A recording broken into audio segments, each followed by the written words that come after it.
কি করো? এই দেখ না, মাছের ডাল, শনিবারে মাছের ডাল খাওয়া ভালো। তো মাছের ডাল নিয়ে আসলাম, ঘরে ছিল না, 250 গ্রাম মাছের ডাল নিয়ে আসলাম।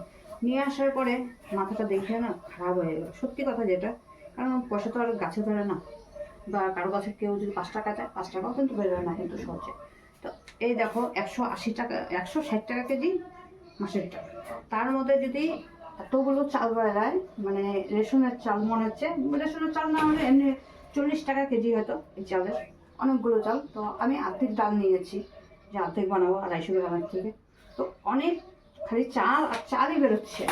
তো আমাদের কতটা লস, মানে লস কি বলবো, যে এসব জিনিস তো করা উচিত না।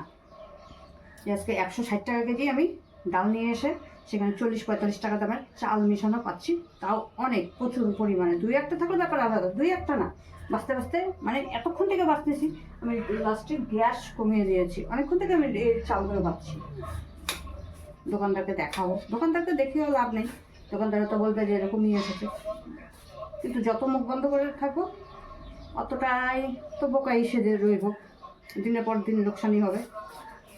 তো দেখো আরও ডাল আছে এখানে, কখন থেকে বাচ্ছি, চালে ভর্তি ডালের মধ্যে, ঠিক মতন দেখছি না। তো ওই এই যে ওখানেই আছে দেখো আরেকটা, বাছারও টাইম, এই যে এখানে আছে আরেকটা। আরে অনেক চাল আছে অনেক, এরকম এরকম করে আমি বাচ্ছি কখন থেকে। ঘরে ঠিক মতন দেখতে পাচ্ছি না, তার জন্য বাইরে চলে আসলাম। হ্যাঁ, কমপক্ষে মনে করো 5 কেজি ডালের মধ্যে যদি 1 কেজি চাল মেশানো যায়, তাহলে লাভ কত হলো? 160 টাকা কিন্তু মনে করো লাভ হচ্ছে। কিন্তু দেখে তো মনে হচ্ছে 5 কেজি না, 2.5-3 কেজির মধ্যে হয়তো 1 কেজি চাল মেশানো।